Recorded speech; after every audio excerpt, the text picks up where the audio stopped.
ഈ കേസിൽ പോലീസ് ആദ്യം മുതൽ വളരെയധികം ശ്രദ്ധിക്കേണ്ടതായിരുന്നു. പലപ്പോഴും പോലീസിനെ സംഭവിക്കുന്നത്, ഇത് ഒരു ചെറിയ കേസല്ലേ, സാധാരണ സൂയിസൈഡല്ലേ എന്ന ഒരു മുൻ നിശ്ചയപ്രകാരം കേസുകളുടെ അന്വേഷണം തുടങ്ങുന്ന സമയത്താണ് പലപ്പോഴും വളരെ പ്രധാനപ്പെട്ട തെളിവുകൾ ഇല്ലാതാകുന്നതോ അല്ലെങ്കിൽ ശ്രദ്ധയിൽപ്പെടാതെ പോകുന്നതോ നശിപ്പിക്കപ്പെടുന്നതോ.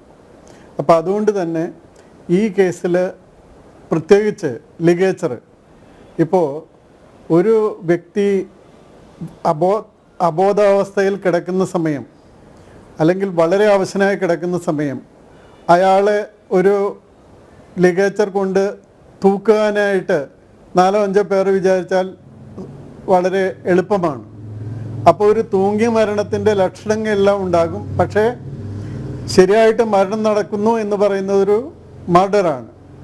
അപ്പോൾ ആ മർഡറിൽ നിന്ന് അത് സൂയിസൈഡാണോ എന്ന് ഉള്ളത് തെളിയിക്കുന്നതിനുള്ള ഒരു പ്രധാന ഇൻഡിക്കേഷൻ കൈപ്പത്തികളിൽ ഉണ്ടാകുന്ന, അത് നമ്മൾ സെലോഫൺ ടേപ്പ് കൊണ്ട് എടുക്കുന്ന അതിൽ ലിഗേച്ചറിൻ്റെ ഏതെങ്കിലും അംശങ്ങളുണ്ടോ എന്നോ കണ്ടുപിടിക്കുക എന്നുള്ളതാണ്. ഇപ്പോൾ ഒരു സൂയിസൈഡ് ചെയ്ത ആളുടെ കയ്യിൽ ലിഗേച്ചറിൻ്റെ കുറച്ച് ഏതെങ്കിലും ചെറിയ ഭാഗങ്ങൾ ഉണ്ടെങ്കിൽ അത് ഒരു സൂയിസൈഡ് ആയിരിക്കാനുള്ള സാധ്യതയിലേക്ക് വിരൽ ചൂണ്ടുന്നു. അത് പ്രൂഫല്ല, സാധ്യതയിലേക്ക് വിരൽ ചൂണ്ടുന്നു. അത് പക്ഷേ ഇല്ല എന്ന് വന്നാൽ അത് തീർച്ചയായിട്ടും ഒരു സൂയിസൈഡ് അല്ല എന്ന സാധ്യതയിലേക്ക് വിരൽ ചൂണ്ടുന്നതാണ്. പക്ഷേ ചില ലിഗേച്ചറുകൾക്ക് ഒരു പക്ഷേ ആ ട്രാൻസ്ഫർ ഇത് ചെയ്യണമെന്നില്ല, അങ്ങനെ അപൂർവമായിട്ട് സംഭവിച്ചേക്കാം. പക്ഷെ അല്ലാത്ത സമയത്തെല്ലാം ലിഗേച്ചറിൽ നിന്ന് ആ കയ്യിലേക്ക്, കാരണം കയ്യിലെടുത്തിട്ട് വേണ്ടത് കെട്ടാനും ഒക്കെ ആയിട്ട്, അതുപോലെ എവിടെയാണ് ഇത് ഹാങ് ചെയ്തത്, എത്ര ഹൈറ്റിലായിരുന്നു ആളുടെ. ഇപ്പോൾ സാധാരണ ഒരു ചെയറിലിരുന്ന് പോലും ചിലർക്ക് തൂങ്ങി മരിക്കാം, അത് സാധ്യമാണ്. പക്ഷേ നമ്മളത് കൃത്യമായിട്ട് കാണേണ്ടിയിരിക്കുന്നു. ഏത് ഹൈറ്റിൽ നിന്നാണ്, ബോഡിയുടെ ഏത് പാർട്ടെല്ലാമാണ്, എവിടെയെല്ലാമാണ് തട്ടിയിരുന്നത്. അവിടെ ഒരു സൂയിസൈഡൽ, ഇപ്പോൾ വളരെ അബോധാവസ്ഥയിലുള്ള ഒരാളെ കഴുത്തി പിടിച്ച് കുറേ നേരം തൂക്കിയിട്ട് ഒരു ലിഗേച്ചറിൽ തൂക്കി പിടിച്ചു നിന്നാൽ അയാൾ സ്വാഭാവികമായിട്ടും ഒരു ഹാങ്ങിങ് ഡെത്ത് കൊണ്ട് മരിക്കാനായിട്ടുള്ള എല്ലാ ലക്ഷണങ്ങളും കൂടി മരിക്കാനായിട്ട് സാധ്യതയുണ്ട്. അപ്പോൾ അതുകൊണ്ട് അങ്ങനെ ഉണ്ടായിട്ടുണ്ടോ എന്നൊക്കെ തെളിയിക്കണമെങ്കിൽ, പ്രൂവ് ചെയ്യണമെങ്കിലും, അതായത് ഇതിൽ സത്യം പുറത്തു വരണമെങ്കിൽ തീർച്ചയായിട്ടും തുടങ്ങേണ്ടത് ആ ലിഗേച്ചർ എങ്ങനെയാണ്, എവിടെ പോയി, അത് എവിടെയാണ്, അത് ആരാണ് മാറ്റിയത്, അതുപോലെ ഈ റൂം ഉള്ളിൽ നിന്ന് അടച്ചതായിരുന്നോ അല്ലെങ്കിൽ പിന്നീട് ആരെങ്കിലും ഉള്ളിൽ നിന്ന് അടച്ച് തള്ളി തുറന്നതാണോ.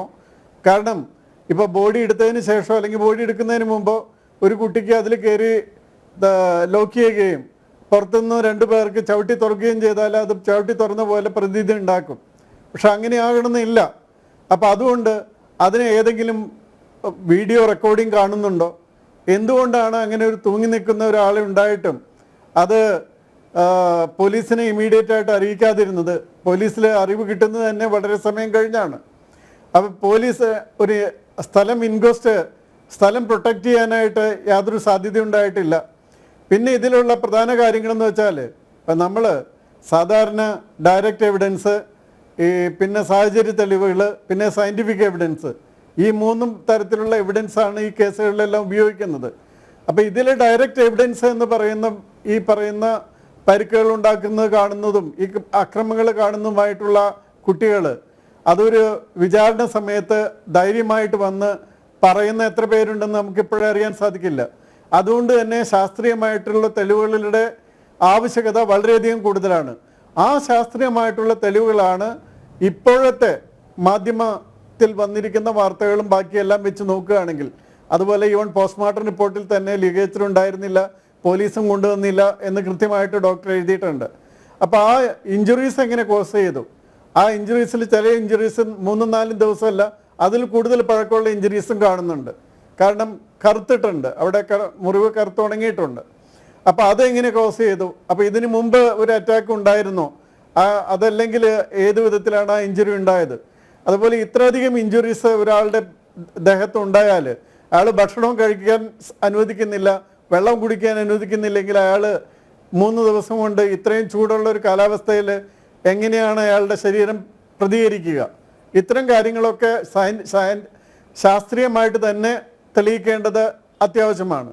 അപ്പോൾ തീർച്ചയായിട്ടും ഇത് ചെയ്യുന്നില്ല എങ്കിൽ അത് ഈ കേസ് കഴിയുന്നത്ര വേഗം CBI പോലുള്ളൊരു ഏജൻസിക്ക് കൊടുക്കുകയാണ്. പക്ഷേ CBIക്ക് കൊടുത്താൽ പോലും ഇപ്പോൾ പ്രതിമമായിട്ട് എടുക്കേണ്ട പല തെളിവുകളും നഷ്ടപ്പെട്ടു എന്നാണ് നമ്മൾ ഇതിൽ നിന്ന് മനസ്സിലാക്കേണ്ടത്, പ്രത്യേകിച്ചും ലിഗേച്ചറിൻ്റെ കാര്യത്തിൽ.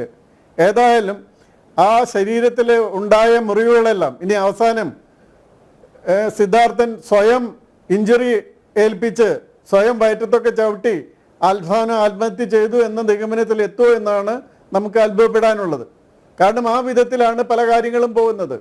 അപ്പം അതുകൊണ്ട് ഇതിൽ ആരെയും രക്ഷിക്കാനോ ആരെയും അനാവശ്യമായിട്ട് ശിക്ഷിക്കാനോ അല്ല, സത്യം കണ്ടെത്തുക എന്നുള്ളത് വളരെ പ്രധാനപ്പെട്ട കാര്യമാണ്. ഇത്തരത്തിലൊരു കാര്യം ഇനി ഒരു ഹോസ്റ്റലിലും ഒരു വിദ്യാഭ്യാസ മേഖലയിലും സംഭവിക്കരുത്. അതിന് തക്കതായിട്ടുള്ള നടപടികൾ കൂടി ഈ കേസിൻ്റെ ഭാഗമായിട്ടുണ്ടാകേണ്ടതാണ്.